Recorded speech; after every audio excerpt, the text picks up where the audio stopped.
स्वागत है आपका देवभूमि समाचार में। मैं हूं आपके साथ जूही सिंह। बुलेटिन की शुरुआत करते हैं। मुख्यमंत्री धामी को फिर से एक बार स्टार प्रचारक की जिम्मेदारी मिली है। सीएम धामी जम्मू कश्मीर में भाजपा प्रत्याशी सुरजीत सिंह सलाथिया के पक्ष में आज चुनाव प्रचार करने पहुंचे और इस दौरान उन्होंने वहां की जनता को संबोधित किया। वहीं आपको बता दें कि बड़े एवं ऐतिहासिक निर्णयों से सीएम धामी की लोकप्रियता देश भर में बढ़ी है और इसी कारण उन्हें स्टार प्रचारक की जिम्मेदारी दी गई है।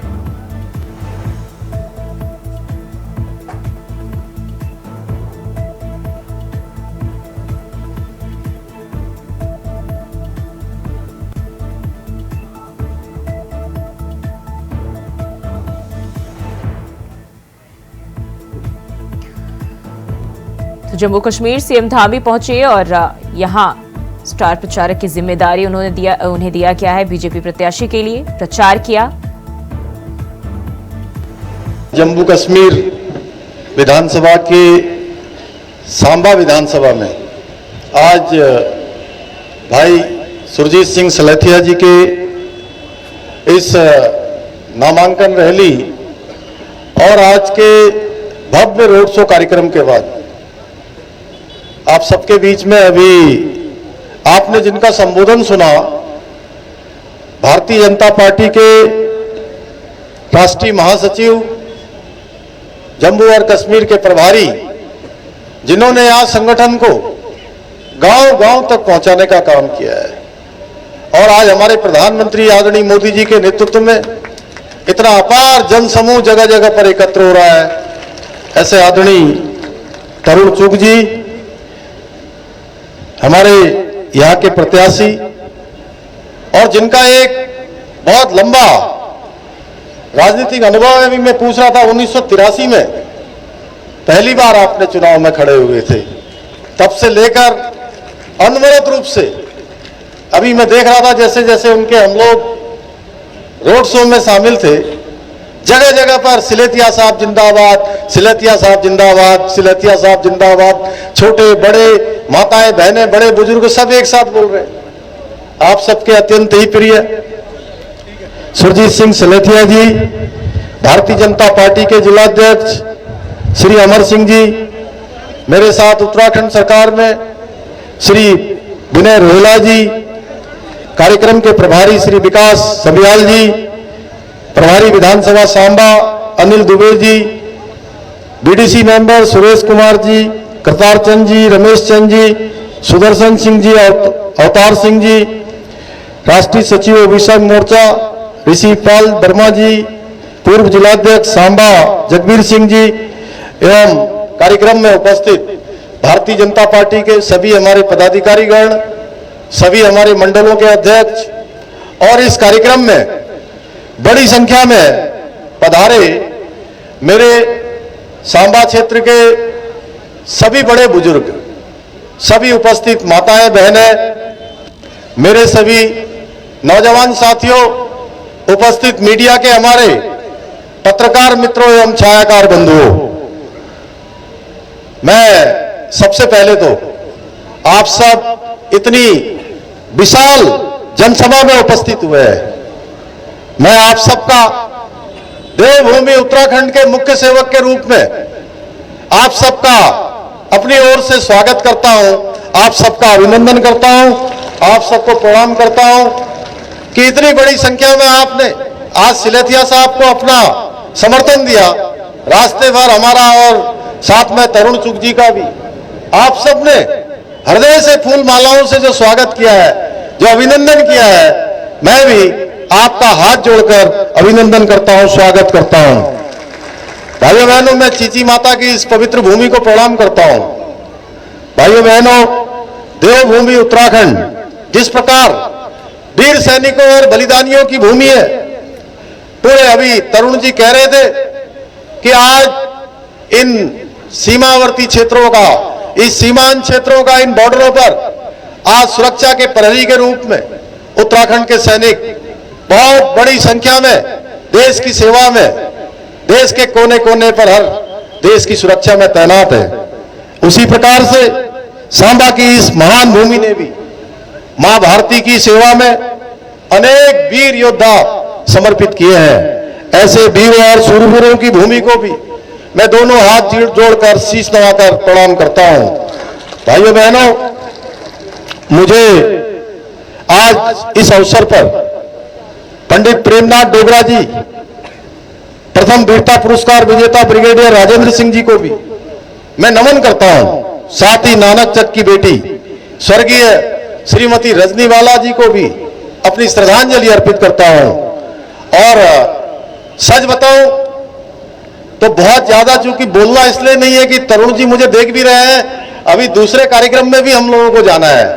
मैं आप सबके भाव देख रहा हूं, एक एक के चेहरे को मैंने पढ़ लिया है और सच में मेरे मन में तरुण भैया सलेथिया जी, मैं आपको अग्रिम पहले ही बधाई दे रहा हूं कि आपकी बड़ी विजयश्री होने वाली है।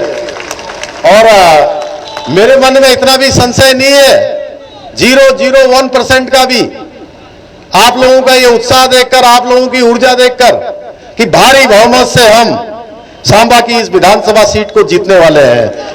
वहीं प्रदेश में बिगड़ती कानून व्यवस्था और हरिद्वार में हुई 5 करोड़ की डकैती को लेकर पूर्व मुख्यमंत्री और वरिष्ठ कांग्रेसी नेता हरीश रावत ने हरिद्वार पहुंचकर चंद्राचार्य चौक पर मौन व्रत रखा। भारी बारिश के बावजूद हरीश रावत ने मौन व्रत के बाद चंद्राचार्य चौक से परशुराम चौक तक पदयात्रा की। तेज बारिश के बावजूद सैकड़ों कांग्रेसी हरीश रावत के साथ सड़कों पर प्रदेश सरकार के खिलाफ नारेबाजी करते नजर आए। और इस मौके पर हरीश रावत ने कहा कि इस समय प्रदेश में कानून व्यवस्था लचर नजर आ रही है और आम नागरिक अपने आप को सुरक्षित महसूस नहीं कर पा रहा है। उन्होंने जल्द ही हरिद्वार ज्वेलर्स में हुई डकैती का खुलासा करने की चेतावनी दी और उन्होंने खुलासा न होने पर सीएम के आवास के घेराव की बात कही। व्यवस्था की स्थिति बिल्कुल ध्वस्त हो गई है। हरिद्वार में कानून व्यवस्था की स्थिति बिल्कुल ध्वस्त हो गई है और महिलाओं के प्रति बलात्कार जैसे जघन्य अपराध हो रहे हैं। दलित अल्पसंख्यक असुरक्षित हैं, व्यापारी असुरक्षित हैं और सबसे ज्वलंत उदाहरण कि ये सरकार किस तरीके से कानून व्यवस्था सुरक्षा देने में फेल है, इसका जो दिन दहाड़े यहाँ डकैती पड़ी जिसमें लुटेरे आए और टहलते आए और लूट करके चले गए और अभी तक भी उन डकैतों को सरकार पकड़ नहीं पाई है और न माल बरामद कर पाई है। उसके विरोध में हमारा ये मौन उपवास और ये मार्च है, ये प्रदर्शन है। और इसी खबर पर ज्यादा जानकारी के साथ हरिद्वार से विकास चौहान हमारे संवाददाता हमारे साथ जुड़ गए। विकास, प्रदेश में बिगड़ती कानून व्यवस्था को लेकर लगातार कांग्रेस की ओर से आवाज उठाए जाते रहे हैं और एक बार फिर से अब पूर्व मुख्यमंत्री ने आवाज बुलंद किया है और जिस तरीके से हरिद्वार में डकैती की वारदात को अंजाम दिया गया उसको लेकर भी यहाँ उन्होंने साफ तौर पर सरकार पर निशाना साधा है। जी जी बिल्कुल, जिस तरह से हरिद्वार में जिस तरह से 5 करोड़ की डकैती हुई उसके बाद से कहीं ना कहीं जिस तरह से चाहे व्यापारी हो चाहे विपक्षी पार्टियां हो, सभी का बहुत पुरजोर विरोध यहाँ पर देखने को मिला और कांग्रेस के जिस तरह से बदलाव नेता आज हरीश रावत यहाँ पर हरिद्वार पहुंचे, जहाँ उन्होंने चंद्राचार्य चौक पर सबसे पहले अपना मौन रखा और उसके बाद यहाँ पर उन्होंने पद यात्रा निकाली। इस दौरान उनका साफ कहना था कि जो प्रदेश सरकार है वो कहीं ना कहीं कानून व्यवस्था को सुदृढ़ रखने में फेल हुई है और आज महिलाएं और व्यापारी सभी आज एक डर के माहौल में यहाँ पर जी रहे हैं। उनका साफ कहना था कि जिस तरह से डकैती के बाद अभी तक भी इसका खुलासा नहीं हुआ है, ना ही आरोपी यहाँ पर पकड़े गए हैं। तो कहीं ना कहीं उन्होंने कहा कि अगर जल्द ही अगर आरोपी नहीं पकड़े जाते हैं तो जो कांग्रेस है। जी विकास, से किन किन जगहों से ये पदयात्रा निकाली गई है, क्योंकि भारी बारिश थी और इस दौरान पूर्व सीएम मौजूद रहे और ना सिर्फ पूर्व सीएम बल्कि बड़ी संख्या में जो कार्यकर्ता है वो भी नजर आ रहे हैं। बिल्कुल, इस तरह से तेज बारिश के बावजूद हरीश रावत चंद्राचार्य चौक पर यहाँ पर पहुंचे और अपना प्रदर्शन यहाँ पर किया और इस दौरान जो कांग्रेस के हरिद्वार जिले में विधायक है रवि बहादुर, ममता राकेश और पूर्व राज्य मंत्री जिस तरह से आदि रहे यहाँ पर मौजूद और बड़ी संख्या में लोग यहाँ पर मौजूद थे। हालांकि बारिश तेज थी लेकिन उसके बावजूद बड़ी संख्या में कांग्रेस से यहाँ पर हरीश रावत के साथ दिखाई दिए और इस समय इस मौके पर हरीश रावत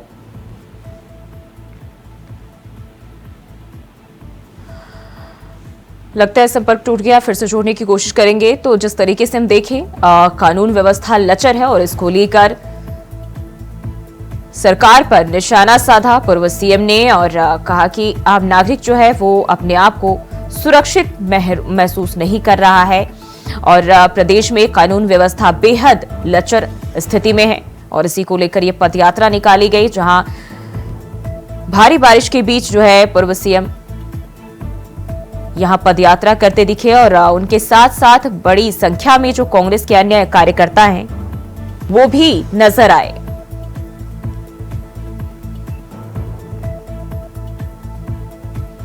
वहीं आपको बता दें कि पूर्व सीएम हरीश रावत ने मौन उपवास भी रखा। तो ये तस्वीरें आप देख सकते हैं किस तरह से लोग सड़कों पर सरकार के खिलाफ नारेबाजी करते हुए नजर आए कांग्रेस के कार्यकर्ता और हरीश रावत भी साथ में नजर आ रहे हैं। तो ये तस्वीरें पदयात्रा के दौरान की, जब मुख्यमंत्री पूर्व मुख्यमंत्री जो यहां मौजूद रहे और उनके साथ साथ कांग्रेस के अन्य कार्यकर्ता भी नजर आए और सरकार के खिलाफ जमकर नारेबाजी की। और बढ़ते हैं आगे, उत्तराखंड के पूर्व मुख्यमंत्री त्रिवेंद्र सिंह रावत ने प्रदेश में हो रहे डेमोग्राफिक चेंज को लेकर डीजीपी को नसीहत दी है। पूर्व मुख्यमंत्री त्रिवेंद्र सिंह रावत ने कहा कि पुलिस प्रशासन में इंटेलिजेंस सर्विस को इस पर ध्यान देना होगा। साथ ही प्रदेश में जो पुलिस के मुखिया हैं उनकी यह जिम्मेदारी है और जिम्मेदारी को निभाने के लिए उन्हें प्राथमिकता देनी होगी। पूर्व मुख्यमंत्री त्रिवेंद्र सिंह रावत ने यह भी कहा कि डेमोग्राफिक चेंज एक चिंताजनक विषय है, क्योंकि उत्तराखंड सीमांत क्षेत्र के साथ साथ अति संवेदनशील प्रदेश है। वहीं पूर्व सीएम ने यह भी कहा, लेकिन समाज ने जागरूकता का परिचय भी दिया है। समाज अगर जागरूक हो जाएगा तो इस तरह के मामले काफी हद तक कम हो जाएंगे।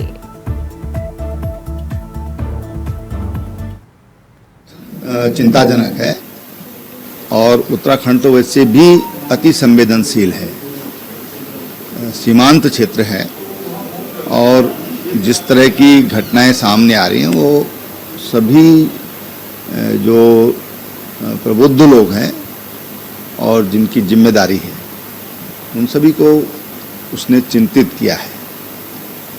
समाज ने अपनी जागरूकता का परिचय भी दिया है। समाज जागरूक हो जाएगा तो काफ़ी हद तक ये समस्याएं स्वतः न्यून हो जाएंगी, कम हो जाएंगी।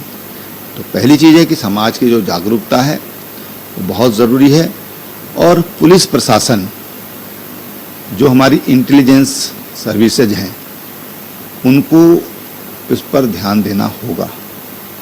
प्रदेश के जो पुलिस के मुखिया हैं उनको इस तरह के जो जिम्मेदारियां हैं उन जिम्मेदारी को निभाने के लिए अपने आप को प्राथमिकता देनी होगी।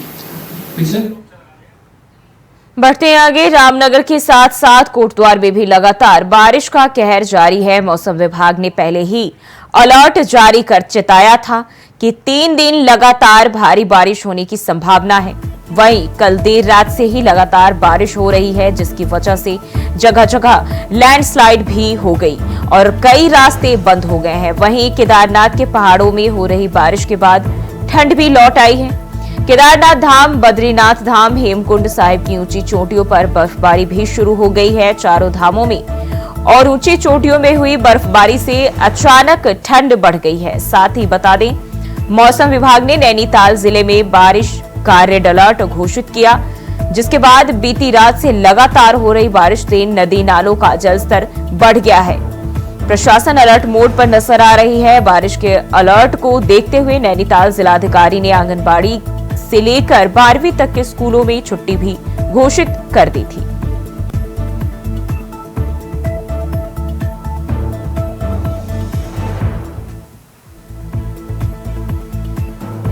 तो पहाड़ों में भारी बारिश के चलते जो है वो ठंड बढ़ गई है। कल रात से जो है 24 घंटे होने को जाएंगे शाम तक, क्या कहते हैं, इसमें बारिश लगातार हो रही है। और डीएम साहब ने भी जिले के अंदर स्कूलों की छुट्टियां कर दी हैं। और ये उफान नाले उफान पे हैं। इधर मोहान साइड में इधर अभी कुछ दिनों पहले पुल दोबारा टूट गया था, वो नाले भी खूब उफान पे चल रहे हैं। कोशिश कई बार जल स्तर खूब बढ़ चुका है।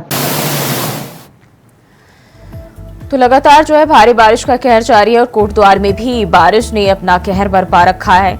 और इसी खबर पर ज्यादा जानकारी के साथ अंजना गोयल कोटद्वार से हमारे साथ जुड़ गई। अंजना, लगातार जो है बारिश का कहर देखने को मिल रहा है और कोटद्वार में भी हालात कुछ ऐसे ही नजर आ रहे हैं। जी हाँ, मैं आपको बता दूं, जिस तरह से मौसम विभाग ने पहले ही 3 दिन का अलर्ट जारी कर दिया था, ऐसे में रात से ही देर रात से लगातार बारिश हो रही है और जो आमतौर है वहाँ की स्थिति बहुत खराब हो चुकी है। पहले भी कई बार यहाँ पर बादल फट चुके हैं, जिसकी वजह से यहाँ पर जनजीवन जो है अस्त व्यस्त हो जाता है। और आज भी जगह जगह से लैंडस्लाइड हो गई है, रास्ते बंद हो गए हैं, जिसकी वजह से आवाजाही पूरी तरह से ठप हो चुकी है। बिल्कुल, जिस तरीके से आपने बताया कि 3 दिनों के जो मौसम विभाग की ओर से चेतावनी जारी की गई थी और उसके बाद से लगातार ये बारिश देखने को मिल रहा है, लेकिन लोगों की बात करें कितनी परेशानी हो रही है, क्योंकि जगह जगह जो है लैंडस्लाइडिंग की भी वारदात और कई रास्ते भी बंद हुए पड़े हैं। जी हाँ, इस तरह से रास्ते भी बंद है और आवाजाही पूरी तरह से ठप हो चुकी है। ऐसे में एनएच की टीम वहाँ पर मौके पर पहुंची थी और रास्ते को पूरी कोशिश कर रही है। साथ ही जो प्रशासन है वो भी अलर्ट मोड पर है, जिलाधिकारी हर तरह से अलर्ट करने के आदेश पर कहते हैं कि कहीं किसी भी जगह पर अगर कोई आतंक की स्थिति पैदा होती है तो तुरंत कार्रवाई की जाए और उसको काफी राहत दी जाए। बिल्कुल अंजना, देखिए जिस तरीके से जानकारी सामने आ रही है कि केदारनाथ के पहाड़ों में भी लगातार बारिश हो रही है और इसके चलते ठंड भी काफी ज्यादा बढ़ गई है। जी हाँ, जिस तरह से पूरे उत्तराखंड में बारिश हो रही है और ऊपरी पहाड़ पर वहाँ पर ठंड भी बढ़, ऐसे में पानी का थोड़ा सामना करना पड़ रहा है। वहाँ पे लैंडस्लाइड की तस्वीरें सामने देखने को मिल रही हैं, उससे लोगों को ज्यादा से परेशानी हो रही है, क्योंकि जहाँ भी अगर जाम भी लगे होते हैं या रास्ते रोक दिए जाते हैं तो वहाँ पर ऊपर से बोल्डर आकर कई बार हादसे भी हो जाते हैं, जिसकी वजह से भी लोगों को अपनी जान माल का खतरा बना रहता है। बिल्कुल अंजना, अगर हम बात करें अलर्ट की, तो मौसम विभाग की ओर से किन किन क्षेत्रों के लिए, किन किन इलाकों के लिए अलर्ट जारी किए गए? जिस तरह से मौसम विभाग ने पहले ही पौड़ी, गढ़वाल, चमोली और भी अन्य कई जगह हैं जहाँ के लिए अलर्ट जारी कर दिया था। ऐसे में उनको यही देखने को मिल रहा है कि अलर्ट के बावजूद जो प्रशासन है वो पूरी तरह से अलर्ट मोड पर हो चुका है और कोशिश यही की जा रही है और जनता से अपील की जा रही है कि जरूरत पड़ने पर ही घर से बाहर निकले। साथ ही उन्होंने स्कूलों की छुट्टियां भी कर दी है, जिससे बच्चों को परेशानी का सामना न करना पड़े। बिल्कुल, और जिस तरीके से भारी बारिश जारी है, ऐसे में अगर हम देखें तो लोगों के लिए क्या सुरक्षाएं, किस तरह की तैयारियां देखी जा रही है? सुरक्षा की हम बात करते हैं तो सुरक्षा की तैयारियां अगर पहले से स्टार्टिंग से ही कर दी जाती है तो इतनी सारी परेशानियों का सामना लोगों को नहीं करना पड़े। लेकिन जिस तरह से जब आपदा आ जाती है तो प्रशासन के भी हाथ पैर फूल जाते हैं, लेकिन अब जब स्थिति ऐसी पैदा हो चुकी है तो प्रशासन सिर्फ अलर्ट मोड पर रहने के अलावा कुछ नहीं कर सकता। बिल्कुल अंजना, बहुत बहुत शुक्रिया जानकारी साझा करने के लिए। तो लगातार जो बारिश का कहर है वो देखने को मिला है प्रदेश भर में और कोटद्वार में भी ये हालात है जब भारी बारिश अपना कहर बरपा रही है। बढ़ते हैं आगे, खबर देहरादून से, जहां उपनल के माध्यम से कई विभागों में तैनात लगभग 23,000 उपनल कार्मिकों के हित को ध्यान में रखते हुए पंजाब नेशनल बैंक और उत्तराखंड पूर्व सैनिक कल्याण निगम लिमिटेड के मध्य एक अनुबंध पर हस्ताक्षर हुए। अब किसी भी उपनल कार्मिक की दुर्घटना में मृत्यु होने पर उनके आश्रित को 50 लाख रुपए की सहायता राशि प्रदान की जाएगी। देहरादून में सैनिक कल्याण मंत्री के कैंप कार्यालय में अनुबंध पर हस्ताक्षर कार्यक्रम आयोजित हुआ और जिसमें सैनिक कल्याण मंत्री गणेश जोशी उपस्थित रहे। कार्यक्रम में उपस्थित पूर्व सैनिकों को संबोधित करते हुए सैनिक कल्याण मंत्री गणेश जोशी ने कहा कि प्रदेश के मुख्यमंत्री पुष्कर सिंह धामी के नेतृत्व में राज्य सरकार सैनिकों, पूर्व सैनिकों और उनके आश्रितों के कल्याण के लिए अनेकों योजनाओं के माध्यम से लाभान्वित किया जा रहा है।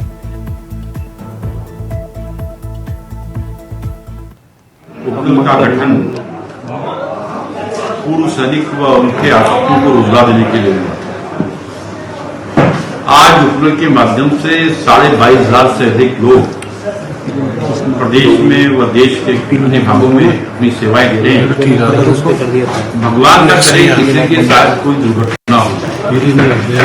मुझे याद है एक बार मैंने मीटिंग ली और मैंने पूछा कि भाई कोई कर्मचारी की अगर दुर्घटना होती है तो कितना पैसा मिलता है? जो बताया कि 15,000 मिलता है। तो मैंने उसको बढ़ाकर 1 लाख किया। और आज हमारे एमडी जी के प्रयासों से और दुबे जी के विशेष सहयोग से हमने ये सुनिश्चित किया है कि देखिए, किसी की जान की कोई कीमत नहीं होती है,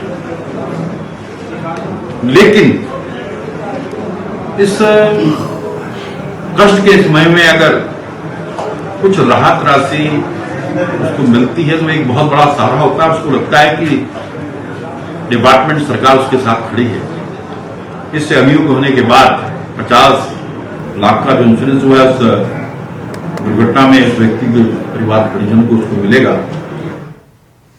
और रुकते हैं एक छोटे से ब्रेक के लिए, फौरन हाजिर होते हैं।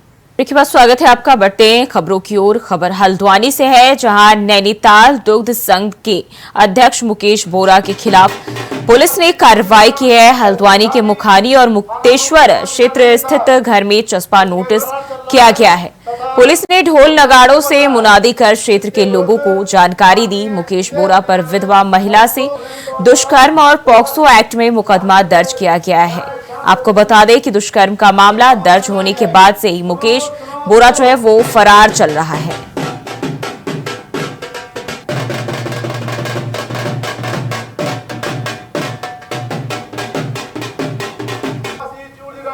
तहसीलधारी थाना मुक्तेश्वर जिला नैनीताल जिसके विरोध चल रहा है तथा गिरफ्तारी से बच रहा है, जिसके विरुद्ध।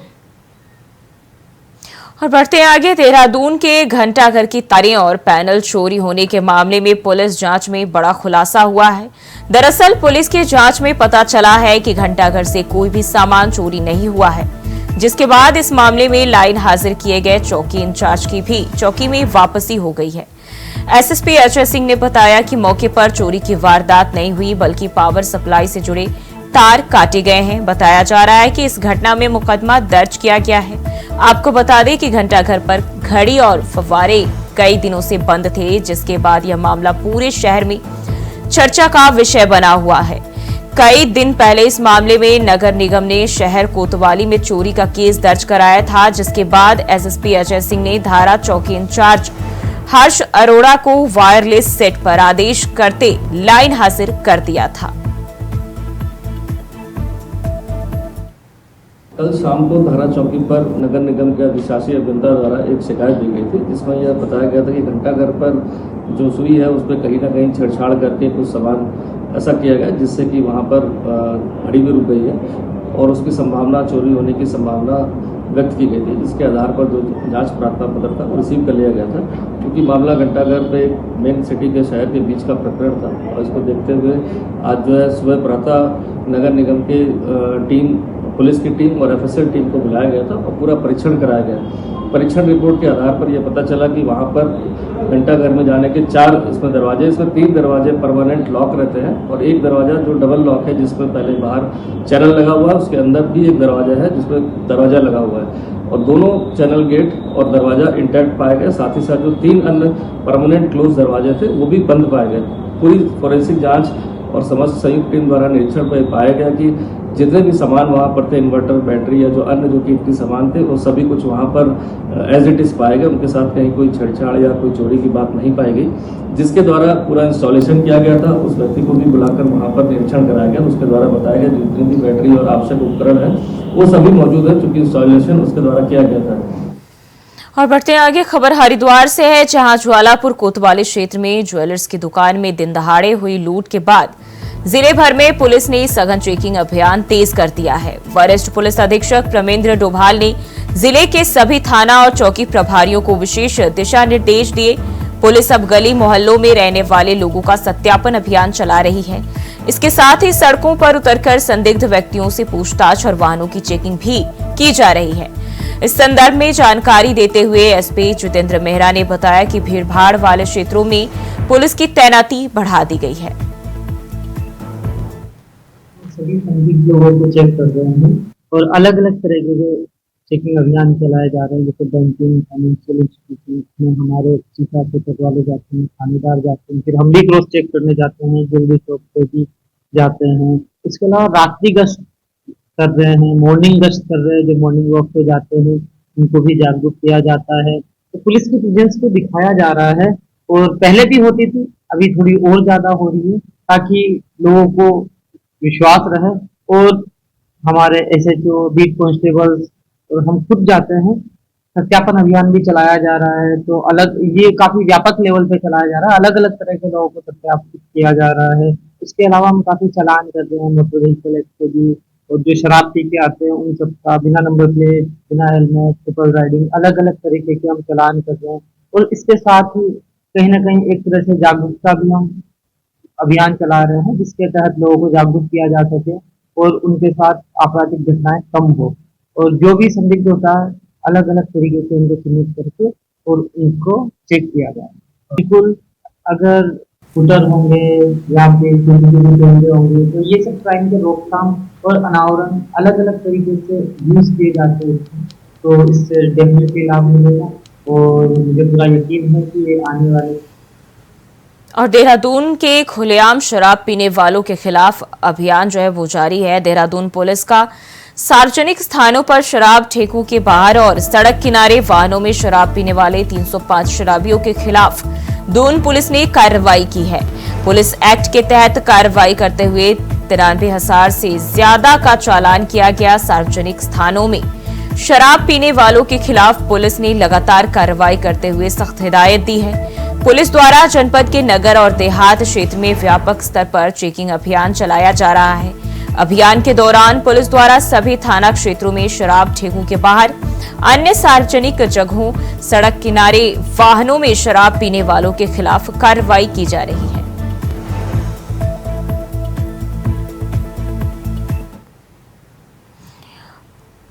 और रुड़की ज्वाइंट मजिस्ट्रेट कार्यालय के बाहर 4 सितंबर से उत्तराखंड किसान मोर्चा अनिश्चितकालीन धरना पर बैठा हुआ है। किसान मोर्चा के राष्ट्रीय अध्यक्ष गुलशन रोड का कहना है कि उनकी मुख्य मांगे हैं रुड़की सोलानी नदी का पुल और लीबरहेड़ी के गंग नहर के पुल का जल्द निर्माण होना, साथ ही स्मार्ट मीटर लगाने की मुहिम को खत्म करना। उन्होंने कहा कि किसानों के घरों में सरकार स्मार्ट मीटर लगाने से पहले उनके गन्ने का मूल्य एडवांस में दिलाने का काम करे।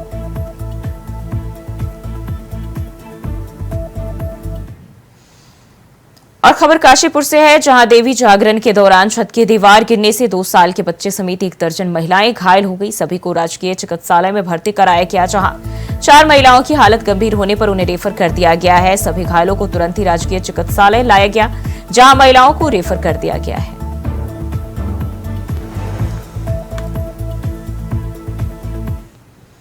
और देवभूमि समाचार में फिलहाल के लिए बस इतना ही। खबरों के लिए बने रहे इंडिया वॉइस के साथ।